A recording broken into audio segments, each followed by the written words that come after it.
Kia ora. This is a review of the Monogatari Season 2 by Nisio Isin. So this is the box. It's got just some pictures on it by Vofan. The box looks really nice. It is very glossy, but the artwork is just makes the box look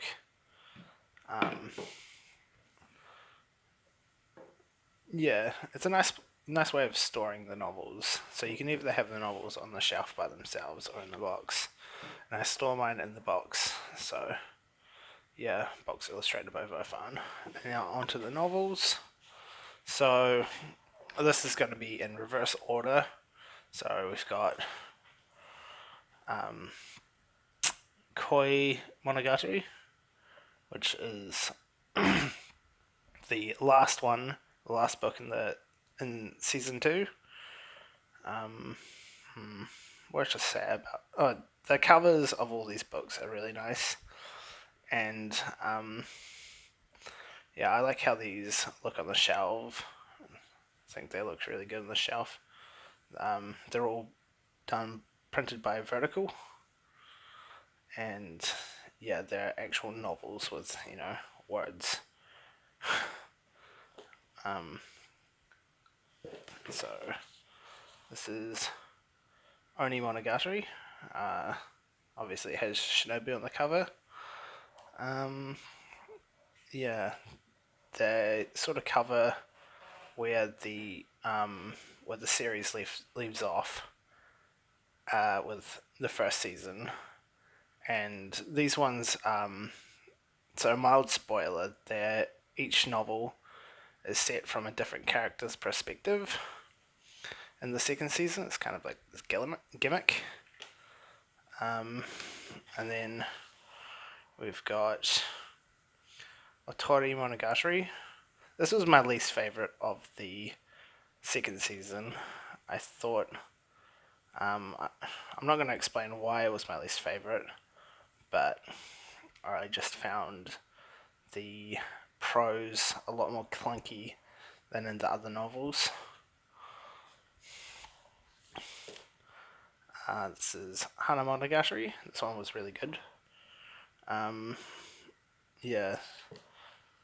Obviously each novel showcases a different character from the first season. And this is Kabuki Monogatari. Dandy Tale. I don't really get the title of this one. This one was really quirky. This one was definitely... there's a lot of good novels in this series, but this one was something else. Don't really want to explain too much more about that, but this one was pretty good. And this is probably the best one of the second season. So this is Neko Monogatari White. So this one is the one that introduces you to the gimmick of the second season, and this one also has an audiobook. This is the only volume of the second season that has the audiobook, and the audiobook is quite good for this as well. So that's those. And in terms of Nisio Isin's style, he writes with a lot of it's sort of in a stream of consciousness style, where it's not necessarily depicting thoughts as they happen in the character's head, but it does showcase like what the center character is thinking about, and sometimes the sentence will sort of end abruptly or begin halfway through another sentence.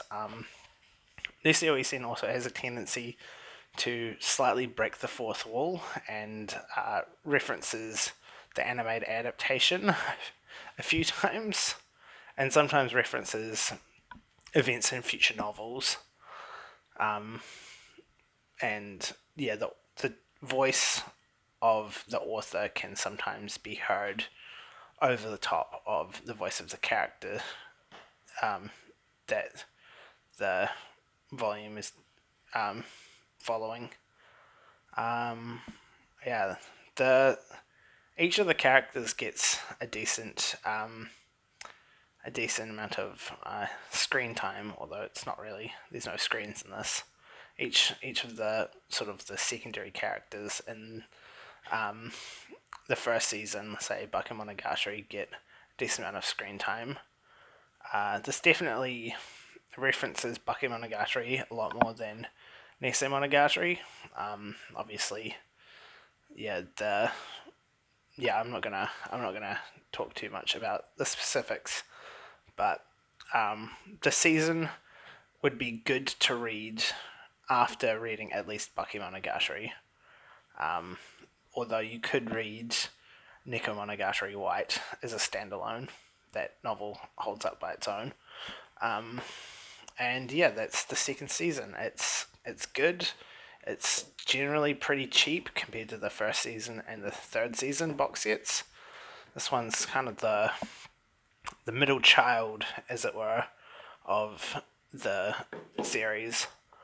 And yeah, this is a good one to watch after watching Bakemonogatari and wishing there was more.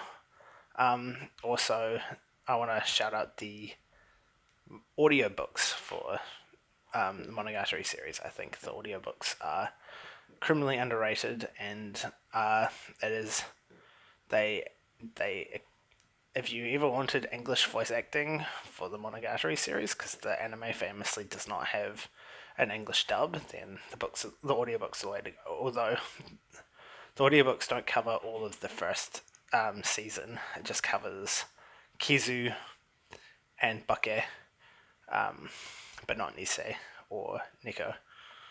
So yeah, just keep that in mind if you want to go that route. But yeah, these are really good. I quite like the cover of this one. It's got Hanekawa on it, and yeah, this one was definitely very well written. And if I recommend you to read any book out of the second season, I recommend Monogatari. So that's all. See you next time.